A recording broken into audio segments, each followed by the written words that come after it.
United States has laid bare to its NATO allies that its primary security focus is no longer Europe.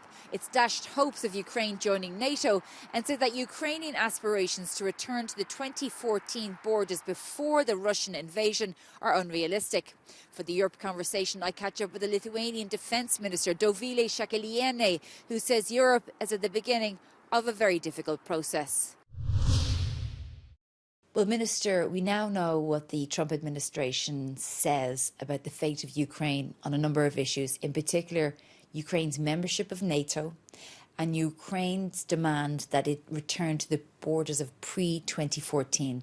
The US is saying that is unrealistic. What is your response?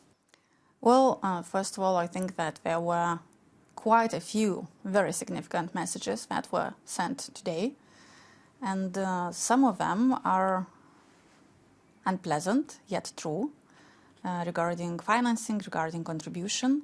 But about what you said about Ukraine, Lithuania thinks that it's not questionable, that the borders are not questionable, that our international agreements, that international treaties that say very clearly that borders are unquestionable, hold true.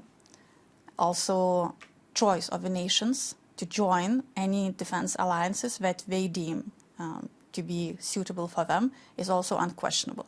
Ukraine does have its own choice to join NATO, but America has said that as a member of NATO, it won't allow it. It's going to refuse it. That is one of the demands of Vladimir Putin before the full-scale invasion of 2022. The US has essentially granted that now. Well, as I said, we believe that it's a choice of every nation to initiate joining of any alliance that they deem acceptable for them. And therefore, this is a discussion that needs also to be framed very clearly.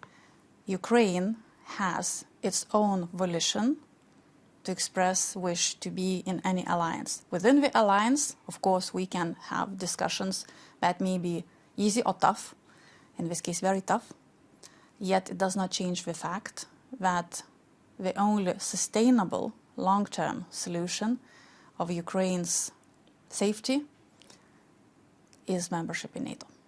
Okay, so do you feel that Ukraine is now in a stronger position, having been told in public that it's unrealistic to expect to be a NATO member and that any troops in Ukraine won't have NATO security guarantees? I think we are in the beginning of a very difficult process where we will have to find the specific ways to generate strength. What is a good part of the message is that peace through strength was reiterated all around the room, including the United States. What does that mean, though, if you've just weakened Ukraine's position? As I said, I think we are in the beginning of a difficult conversation. And one of the elements which is going to be critical, and as I understand also there is an agreement in the room that it's necessary, is our own capabilities. Because how can we sustainably help Ukraine if our own defense capabilities are being developed slower than that of the aggressor? The size of Ukrainian army and the size of our defense industry, of our own defense capabilities from, well, I'm not going to go into details in this format, but anyhow, they are not matching the speed of Russian military industry, of Russian transition from peacetime to wartime economy, of Russian assembly of troops at a quite a threatening speed. So what do you think should happen now? First of all, I think that processing of information needs to happen as soon as possible, that talks are completely irrelevant right now. Funds and production is what is really relevant. Because as I said, if we really want to stand strong by Ukraine, and if we really want to stand strong in the face of Russia's preparation for the next stages of imperial expansion, then we need to be armed to our teeth, and probably more.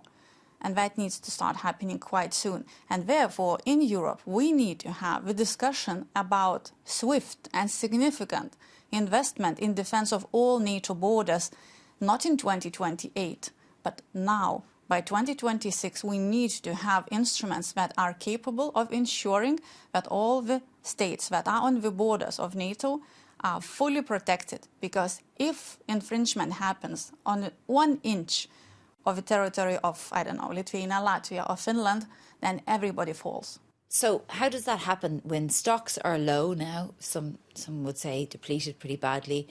Production is pretty slow at the moment, and Donald Trump is saying that NATO countries have to move to 5%. I mean, Lithuania is doing very well at 4%, but there are countries like Canada, Italy, Spain who aren't even hitting 2%. But we're going to do from 5 to 6% from 2026 to 2030, and it's not easy. It's actually very intense for us, but we understand what is at stake, and also the dynamics of GDP growth is quite different in different parts of Europe. So we need to take what's good and use it.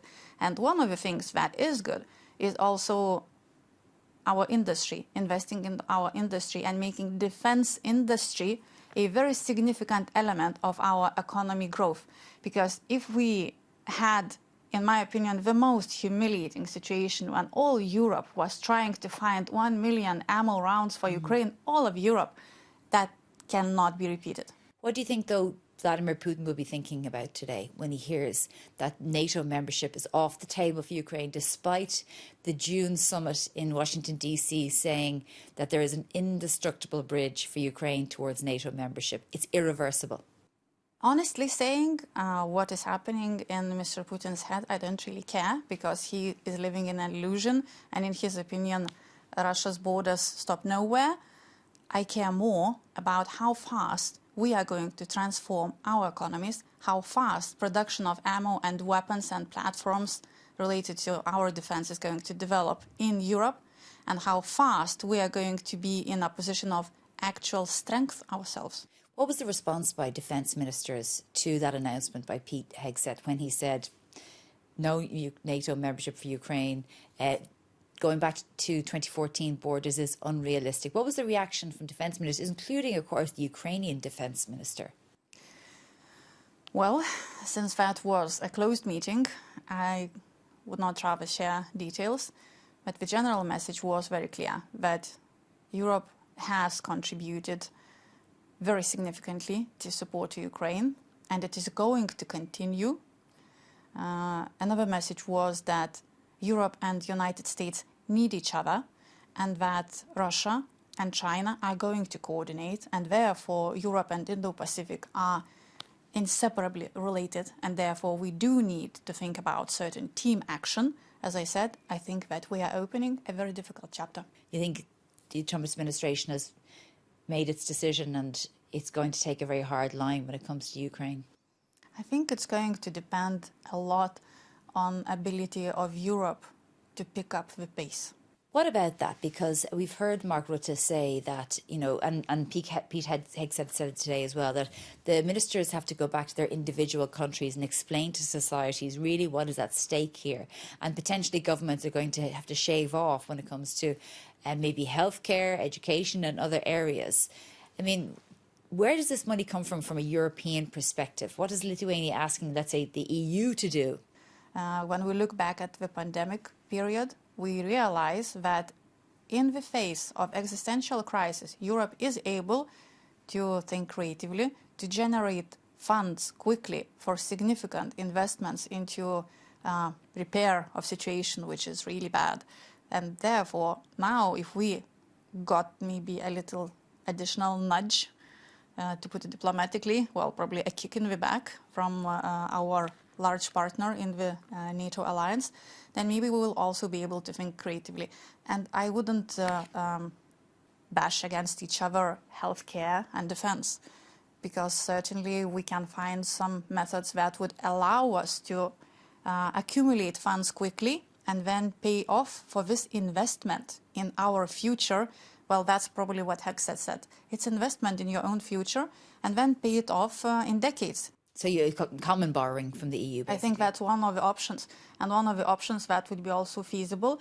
And other options are being discussed by our presidents, by our prime ministers, by our finance ministers. Our own Lithuanian finance minister and prime minister are also very active in developing certain proposals regarding certain joint solutions. Because, as I said, if we all understand that protection of our borders is our joint interest, we can manage. Europe can manage.